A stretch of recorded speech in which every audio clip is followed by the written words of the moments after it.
just beyond the cousins and food comas of Thanksgiving. Closer still are the masks and glow sticks and cotton spiderwebs of Halloween, the one night when we embrace the darkness from which all of America is descended.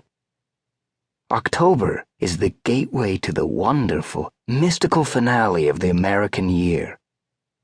A place where life ends and the celebration of life briefly begins. I began to taste blood in the back of my throat. Fear suddenly crept in, cold and unwelcome, tracking mud on the carpet of my cozy little death.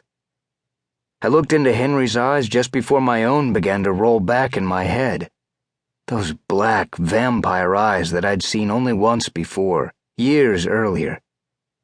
He'd shown them to me, those eyes, along with the hideous glass shards of his fangs and the calcified razors that were his claws. He'd shown me because he'd needed me to believe the impossible. His face had been wild then, animal-like. But tonight it was careful and curious. The tips of his fangs were barely visible beneath his upper lip. His right hand was on my throat, squeezing off my jugular, cutting off the blood to my brain.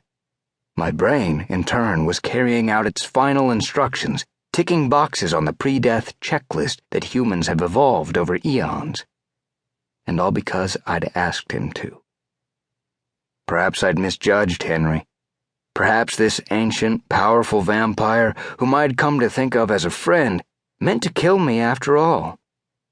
I felt like a zookeeper who wanders into a tiger's cage, unafraid, only to be mauled to death. Why, he thinks, as he's torn apart by those massive claws and teeth. How can this be, when I raised you, fed you, loved you since you were a helpless cub? Only in the final terrifying seconds does he understand that the love he gave was never returned.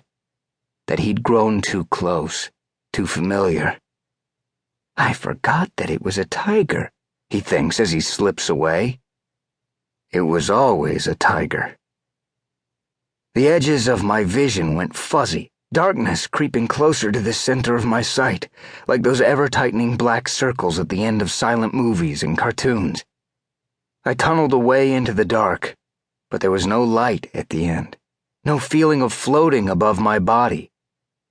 There was only the inner, the quiet. I thought of all of the Halloweens and Thanksgivings and Christmases I would miss. I thought of my boys when they were so small and helpless I could hardly stand it. And then there were no more thoughts. It had begun with a jingle, years earlier. A chime that had been affixed to the front door of the Five and Dime since the universe was in its infancy and time just a concept in God's imagination. Its ring was as old and as quaint as the store itself, a store that had been a fixture in the little upstate town of Rhinebeck, New York since 1946, selling damn near anything to damn near anybody. School supplies, knitting yarn, toilet brushes, toys, rain boots, electrical sockets, and whatever else customers were willing to plunk down their pocket change for. Packed onto shelves against wood-paneled walls or in bins lined with contact paper. I'd worked there on and off since I was 15, earning extra money for college, brimming with big dreams and big ideas. Dreams of published novels and Manhattan book signings, of tenured professorships and corduroy blazers with elbow patches. College had come and gone, novels begun and abandoned, vows exchanged, children born, struggles endured, and there I was, behind that same counter, 15 years and 25 pounds later, and not an inch closer to Manhattan than I'd ever been.